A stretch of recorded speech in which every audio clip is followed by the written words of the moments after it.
Good evening, everyone. Welcome to week 11, Cmps3012. We are going to be going over a few objectives this evening.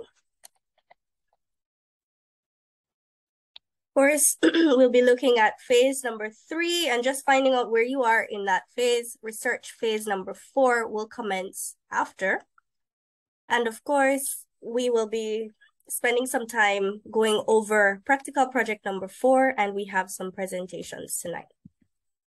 The purpose of these sessions is to ensure that students understand what's due when it's due in the attempt that you don't fall behind in your coursework.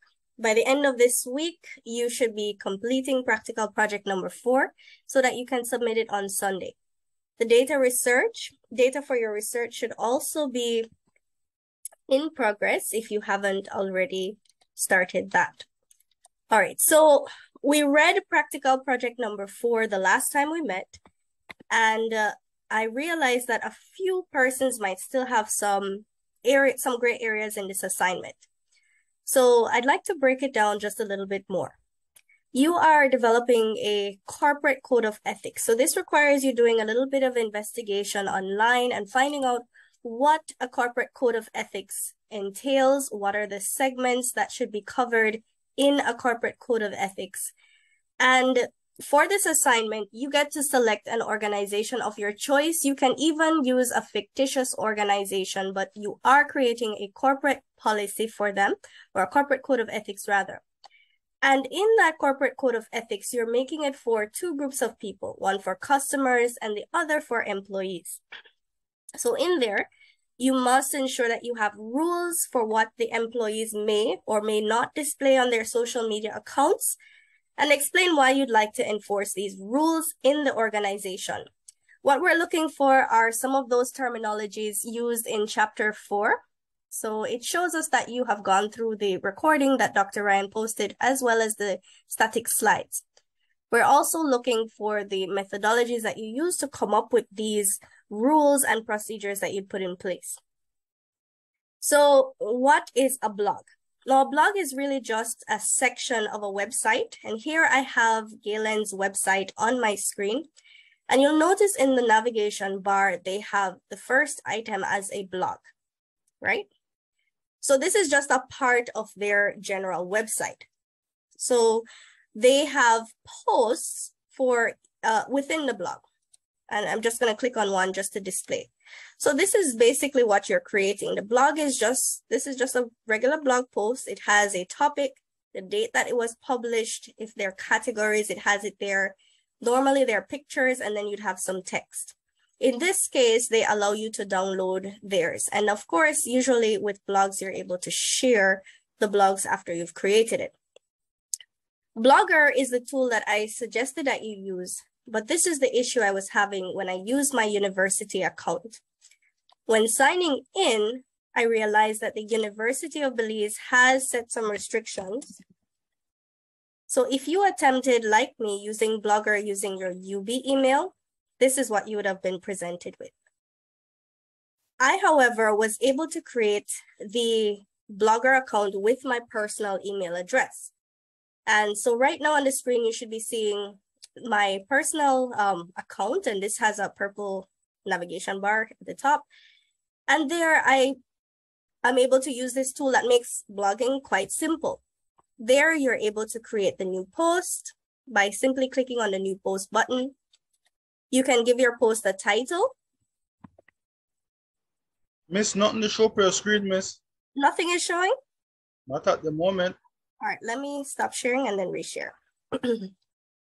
Were you seeing La-Dene's website earlier? Yes, ma'am. Okay. All right. I know what happened. Okay. Are you seeing it now? Yes, I am, ma'am. Okay, awesome. Thank you. So this is my personal account, and I just created an account in Blogger. They ask you to sign up using your email address, and this is my personal email address.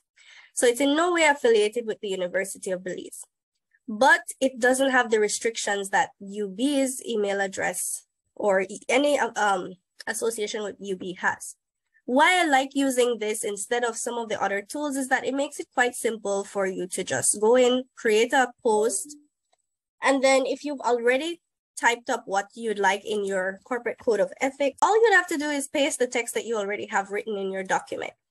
When you are finished, you can go ahead and preview if you're not quite done typing. And this is just a preview of what your document would look like. So there, I named the entire blog corporate policy, but you are given instructions on what to name your blog.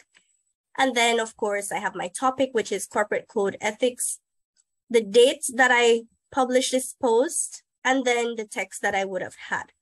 It also allows me to share the post.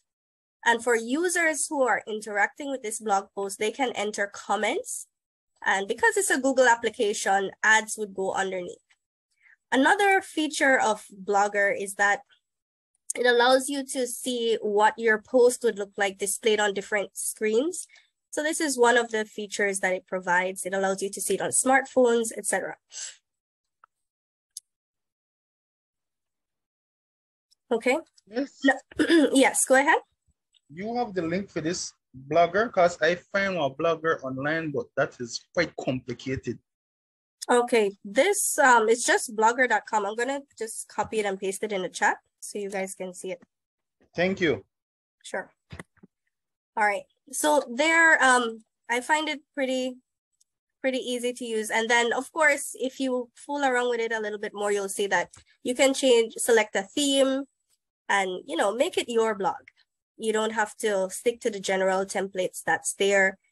And it allows you to see the post that you have. When you're ready to publish, you can click the publish button, and then persons will be able to see what you've published live. Typically, we don't use your personal email, but for this reason, because we're having this restriction, this is why I recommended using your personal email instead. The last time this course was offered, we did not have this restriction, but there apparently have been some changes and we were not notified prior to this. To avoid that problem, you can go ahead and use your personal email if you're using Blogger. Now, other alternatives, you can go ahead and use Wix. There is Weebly. There are quite a few other options, alternatives that you can use.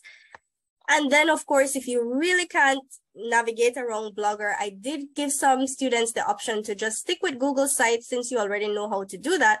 But you would now have the challenge of creating all of this to make it look like a blog using Google Sites. So this is our UB president's blog, just to give you an idea of different ways that blogs can look. And here they just post notices for the general public, but some things they have in common: the author, the date the post was published, and any categories the post belongs to. All right, so these are two that I shared, the one from Galen, and then we have UB, right? So that's the idea behind the blog. It's just dedicated to a specific topic or topics, and it's for persons to learn more about those topics. Okay, so those were some of the gray areas I wanted to cover because I realized it might not have been 100% clear, and I'm hoping that that clarifies it. Again, you're going to record your presentation, and every group member will submit both the presentation link as well as the link to your blog.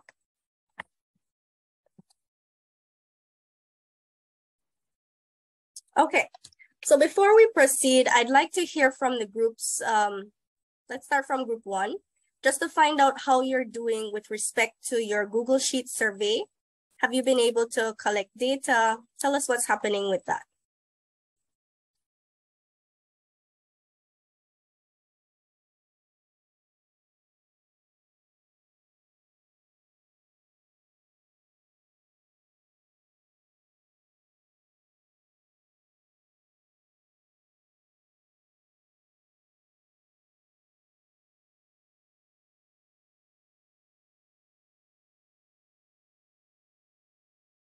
So in group 1, we have Kenya, Martha, Miriam, Kerwin, and Brandon. Any of you can share. Because we have already sent a survey link to the intended organization that want to their learning management information system. So far, we're getting responses slowly but surely.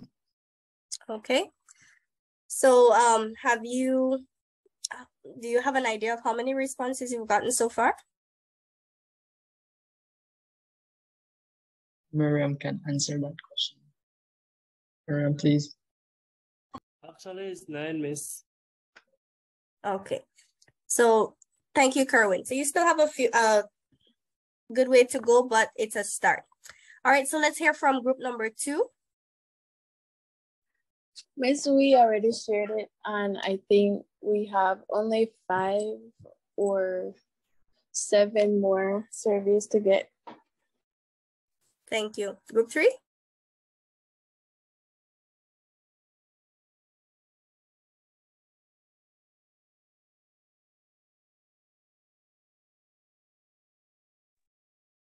So we have Chelsea, Melanie, Kenroy, Ronell, or La-Dene.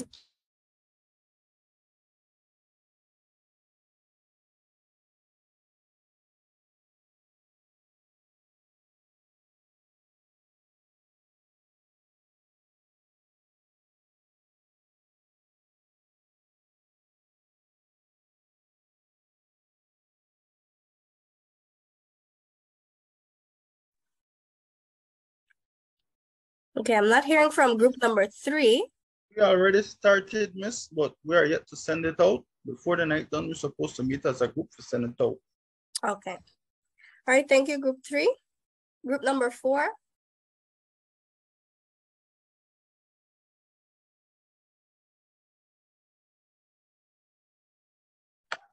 Miss, I sent you our survey, but I haven't gotten any response from you.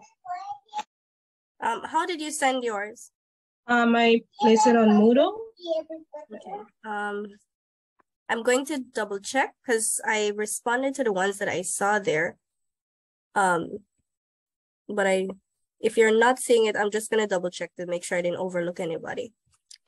All right, so that's group 4. Let me make a note of that. Group 5, what about you guys?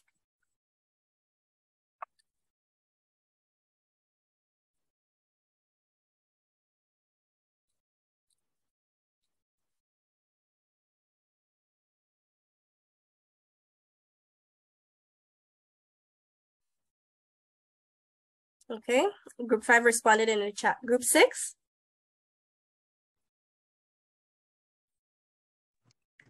Miss, we almost reached our quota, about 5 more responses left. And the last group? Our group is behind, and at least by the end of this week, we should be sending you the survey to be approved, but our group is definitely behind. Okay, so we need to work on that. What challenges were you having, group 7? The challenges is that most of the group members are working personnel. Some of them are part-time students, and that is one of the complications we are having at the moment. So hopefully we can rectify it now. Okay. All right, thank you. Okay, now the reason why we want to push to get the surveys out now is because, as you know, we have about 3 to 4 more weeks left of these sessions, and we don't go into the exam week. We have your presentations prior to that. So it's better for you if you get the assignment completed early so you have time to make changes, and then for exam week, you can focus on the other subjects that you have, because this would be one less course for you to worry about. All right. Next week, we're going to start working on the different chapters that you have. And you will also have most of your data by then, I believe. We should be able to look at the data, find any trends, any patterns, analyze your data to see what improvements need to be made of the systems that you are studying. And that should give us some foundation for you to be able to write your last chapter, which would be the recommendations and conclusions chapter. Right? So we're going to move right into our case study presentations. And while our presenters get ready to set up their screen, I'm going to take the attendance.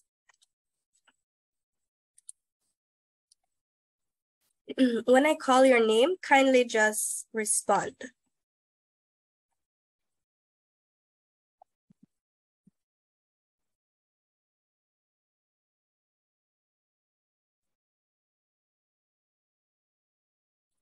Tyler?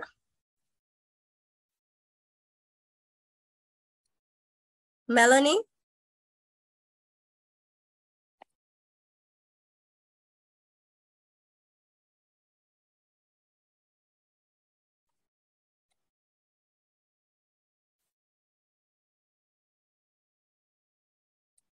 Juan? Present, ma'am. Santiago? Here, ma'am. Haley?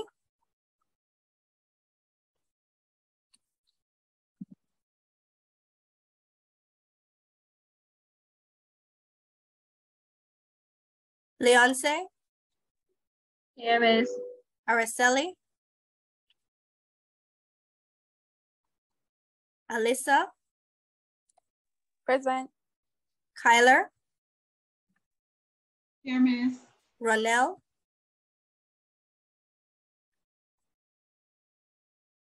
Daniel?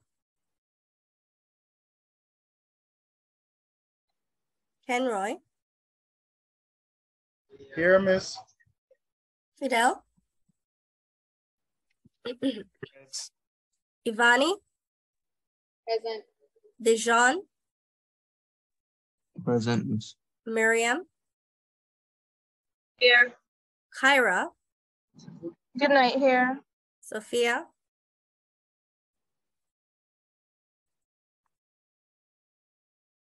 Chelsea? Here, Miss. Cheyenne?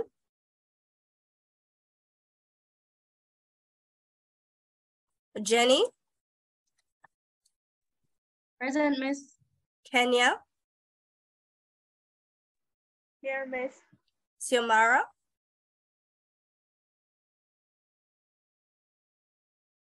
Brandon? Oh, Xiomara is here. Present. Anthony? Here, Miss. Marta? Here, Miss. Shamika?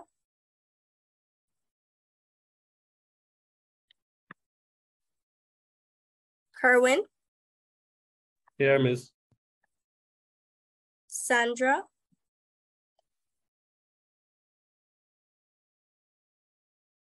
Vashti? Here. Kian? Here, Miss. Randine? Present, Miss. Okay. So tonight's presenters are Jenny, Kenya, and Melanie. All right.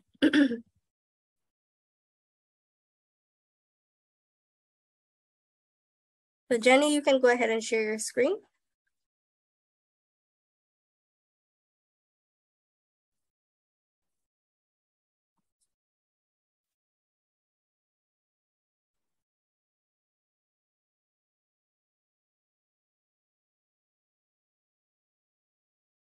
Hi, good night. Are you guys able to hear me or see my screen?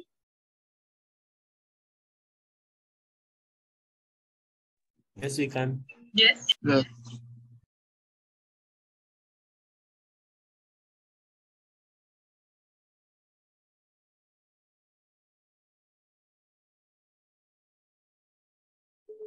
Okay, thank you. Good night, everyone. Tonight I'll be presenting on my case study, which is Facebook and Google privacy. So basically, the Facebook is basically talking about the privacy you have when you have an account in Facebook.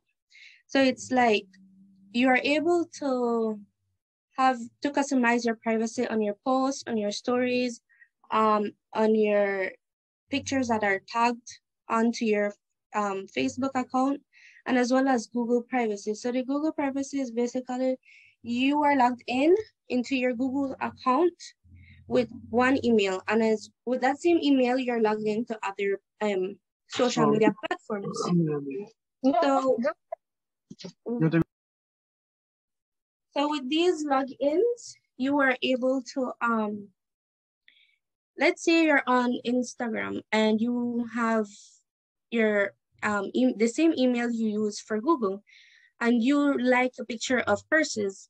When you come on back on the same social media platform, you keep on seeing more pictures of bags or of certain businesses that sells bags. And this is what Google does. It helps you, it locates your privacy as well. It helps the people who pays Google to place their ads onto your social media platform. So this is a way of advertising.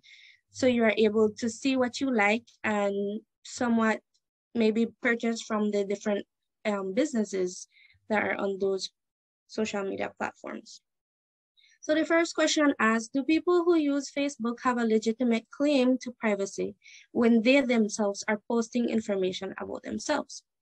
So Facebook users do, to a certain extent, have a privacy right. Some may automatically think that only their friends will be able to see the information or status updates they post. However, it appears that there are security settings that allow users to control who can view or access their information. So if they choose to allow only certain people to view their information, then that information should remain that way, with the exception of when they themselves post information or statuses updates to the public.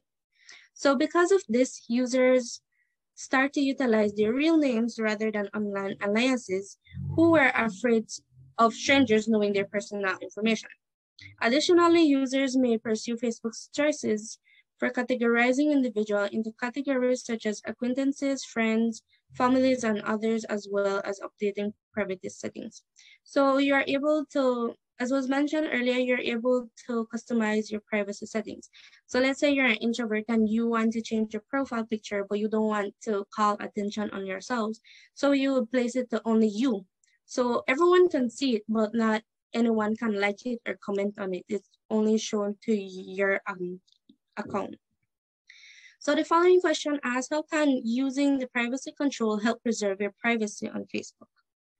In what ways is the sharing control ineffective? So when knowing your notification in the privacy setting on Facebook and choosing which setting you are most comfortable with is beneficial. You are able to choose only you, friends, or custom people, or everyone that can view your information, statuses, posts, and tagged pictures. Despite allowing users to define the audience for each post, the sharing control is ineffectual because it is still rather simple to overlook the button. So maybe sometimes you remember to, to categorize your privacy, or some posts you forget and it is automatically shown to everyone that has access to your Facebook account. So why would Google combine information from separate accounts across its services and sites have privacy implications for its users?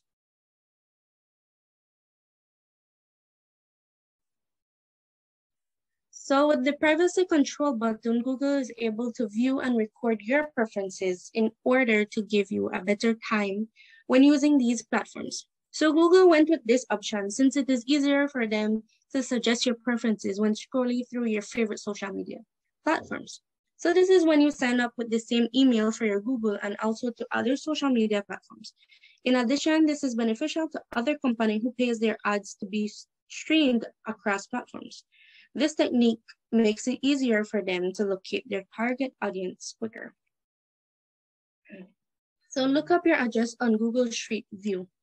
Do you believe Google Street View constitutes a breach of privacy? Why or why not?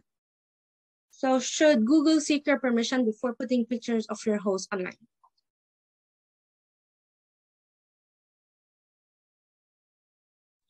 Well, this has its pros and cons since it can help you locate your exact destination before getting there, or also help taxi drivers, Uber drivers, or cabs to have a clearer view of their customer's exact location. So as being mentioned, it is quite beneficial in locating a certain place and knowing exactly where you are going or the distance you have from that place to your current location. And on the other hand, people may disagree since it is put for the world to have a clear view of your property, which can have a negative effect. Despite Google blurs out license plates and also their faces, many people state that it still attracts burglars and any sort of danger into their home by simply looking it online. I personally believe that Google should ask for permission since everyone has their own views on situation and are more personal and private. It is the right thing to do to ask for permission before putting it out there for anyone to have access to the way your property looks like. So this is only to satisfy people's preferences.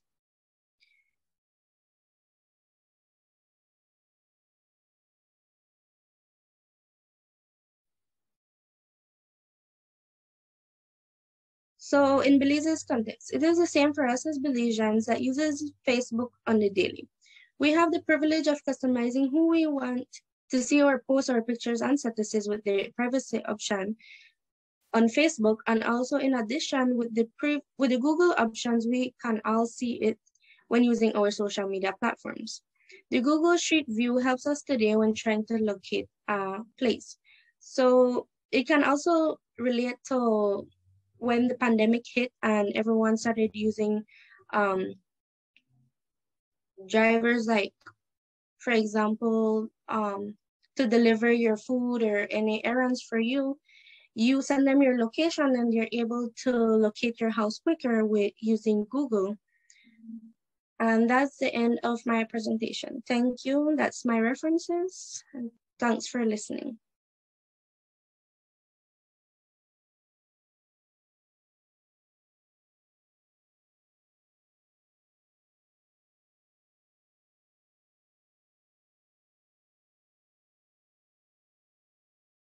Thank you, Jenny. So we're gonna get ready for our next presenter now.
Good night, everyone. My name is Cmps3012, and tonight I will be presenting on ethical, social, and political issues in e-commerce. My case was case 2, which is data mining for terrorists and innocents. So a short summary about my case study was to look at anti-terrorism effort of the US government and the impacts on individual privacy online. So we all know that anti-terrorism agencies around the world has made effective use of new surveillance technology that offer unprecedented abilities to identify and apprehend potential terrorists. Today's terrorists are by nature difficult to track, as this collected group of individuals can use the internet to communicate their plans with lower chance of detection. Anti-terrorism technology has evolved to better handle this new type of threat, but there are drawbacks to these new strategies. Often, innocent people may find their privacy compromised or completely eliminated as a result of inaccurate information. Also, surveillance technology are constantly improving. While this makes it more difficult for terrorists and other criminals to exchange information, it also jeopardizes our privacy on the internet and elsewhere going forward. So in 2013, US government contractor Edward Snowden leaked document revealing several widespread online surveillance programs in use by the United States, including the PRISM and OS2.1 program. So PRISM allows the government direct and legal access to users, Google, Yahoo, Microsoft, Apple, Facebook, and other accounts. On the other hand, XKeyscore collects and analyzes global internet data, including email, website traffic, and more. These programs use word length, punctuation, syntax, and content to analyze messages and develop other profiles for suspected terrorists. Also, many tech giants felt the impact of Snowden leak as other countries sought to move away from American company and product. For example, we have Germany, who ended its contract with Verizon, and this was to provide telecom services for German government agencies. On the other hand, we have Brazil, who canceled an agreement with Boeing. This was to provide military equipment, instead choosing SAP, a Swedish company. And lastly, we have Apple, who Apple also watched as many companies accused the iPhone of being a security threat. This was due to its location tracking ability and repository of sensitive information about its users. Now, to start with my questions, my first question was, how is PRISM, a US government program, able to survive foreign communication? So the Washington Post got slide from a top secret briefing describing PRISM, a covert government program that enables the National Security Agency to access the data banks of internet service providers in search of overseas terrorists. They include the business such as Microsoft, Google, and Apple, as well as the information they offer like email, chat rooms, and videos. Analysts working on computers in the NSA headquarters at Fort Meade, Maryland, enter search phrases intended to identify suspicious internet communications among foreigners in accordance with a court order requiring the firm to work together. Although the surveillance is conducted on US soil, the targets are located abroad because the majority of internet traffic passes through the country. So I was also asked to describe an example of PRISM providing intelligence about a suspected terrorist. So PRISM also spoke of at least one major terrorist who was like Najibullah Sassi. Without PRISM, Sassi might have pulled off a 2009 plot to plant backpack on New York City subways. Also, as he was mixing the explosive, he sent this email to Al-Qaeda bomb maker Rashid Rauf in Pakistan, saying he didn't know the right amount to use and giving his phone number, intelligence that eventually led to his arrest. My other question was, what is Tim Cook's argument for challenging the order to provide an iPhone backdoor? But before I answer this question, I must mention an interesting issue that was on my article pertaining the Apple company and the FBI. So although Apple was already no stranger to accusation of privacy infringement, in 2016, Apple was on the other side of the issue. So after a mass shooting that occurred in San Bernardino, Central America, committed by Farouk Amalik, the FBI struggled to unlock Farouk's iPhone in search of intelligence. And if you can recall, Farouk was one of the terrorists, so the FBI wanted to unlock his iPhone. Due to this, the FBI sued Apple, demanding Apple to provide access to the phone. Furthermore, a US district court judge ordered Apple to provide a backdoor workaround allowing the FBI to bypass the iPhone encryption and security measures. However, Apple CEO Tim Cook claimed that they did not possess the keys to open the phone's encrypted file, and they did not have the software to break the code. The FBI withdrew its lawsuit against Apple after it successfully broke the encryption on Apple iPhone without Apple assistance. However, the dispute between Apple and law enforcement remained unsolved. So now to answer my question, according to Apple's CEO, Tim Cook, on your iPhone, there are certainly financial information, health information, private communication with family or coworkers, business secrets, and you should be able to safeguard everything. He claimed that encryption is the only method they are aware of for accomplishing this. This is due to the fact that if there is a way in, someone will do so. Book added, there has been many who have suggested that we need a backdoor, but the truth is that if you add one, both good guys and bad guys can use it. He claimed that if the government issued a valid warrant, they must provide the precise information that is asked since it is requested by law. But in the case of encrypted communication, they lack the necessary information and cannot provide it. On the other hand, what is FBI Director James Comey's argument in favor of introducing the backdoor? So according to James Comey, he said, I find it really troubling that we would sell tools that would enable a person to operate outside the boundaries of the law. I strongly believe in the rule of law, but as a nation, I don't understand why we would want to treat people differently. He used the analogies of selling a car with trunks that neither a court order or police enforcement could open, or selling an apartment that law enforcement could never access as example. Comey stated, I want to ensure that the privacy of people is respected as they do, but I also don't want to live in a nation where the bad guys know there is a mean for them to be completely outside the law. So how does my case study relate to beliefs? So as we all know, there is no recent history of terrorism and beliefs, so attacks can be ruled out. But although there is no recent history of terrorism and beliefs, and although we have never used PRISM, I believe that we as a country can start to implement this information system when foreigners are coming into our country to improve the drug discovery and development process. It can also be used to analyze street crimes.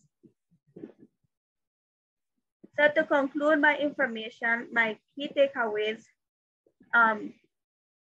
are that the PRISM program and the conflict over the iPhone backdoor serve as an excellent example of the tension that exists between privacy rights and legitimate law enforcement and anti-terrorism objectives. The PRISM program, which allowed for widespread warrantless phone searches, was reportedly terminated in 2019 and no longer received funding. Instead of bulk mass searches involving almost the entire US population, more focused wireless searches of suspect terrorists may continue. As in the past, FISA warrant would still be used to search the phone records of suspected terrorists. So this is the end of my presentation. Thank you for your undivided attention. And my information was collected from 2 short videos that were provided in my case study and from Chrome. Thank you. Very good presentation. Both presenters did a very good job. All right, so we're going to move on to our third presenter. Now, I'm not seeing Melanie in class tonight, but we missed one presenter last week. Let me see the name. Last class, rather. Cheyenne, are you prepared to present tonight?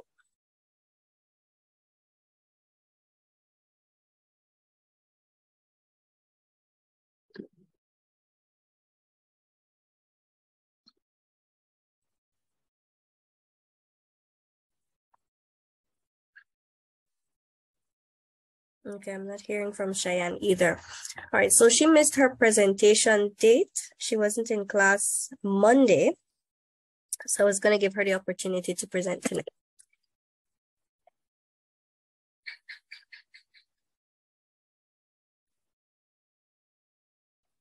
Okay.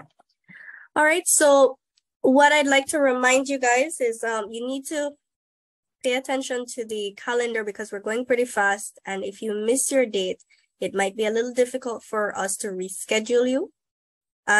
This is an individual grade, so you can't, it's one that you have to do on your own. And we have just a few more presentations if you're looking at the calendar, but everything has been scheduled. For the group presentation, I want you guys to spend the remainder of the class time working on that. So I will allow you to do that independently. And if you have any other questions before we wrap up, I'm gonna stay online just to answer those questions if you think of any. And for others who may have attempted using one of the tools, if you have any concerns, you can voice them now. So any questions from you guys?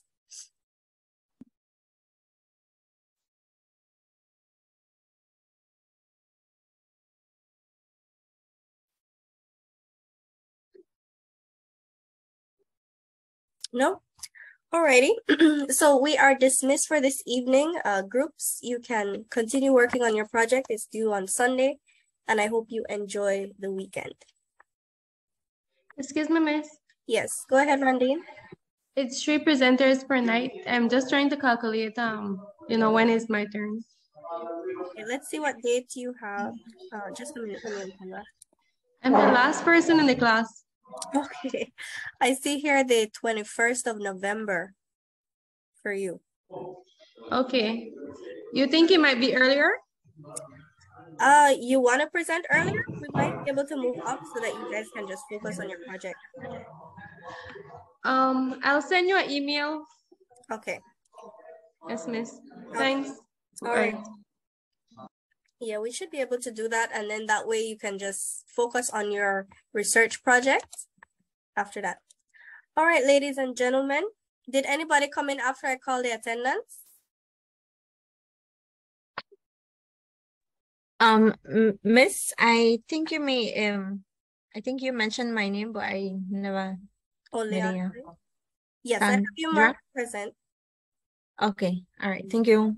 Okay. Oh, Sandra. Sorry, Sandra. No, I have you marked. Yes, Sandra. Okay. Anybody else?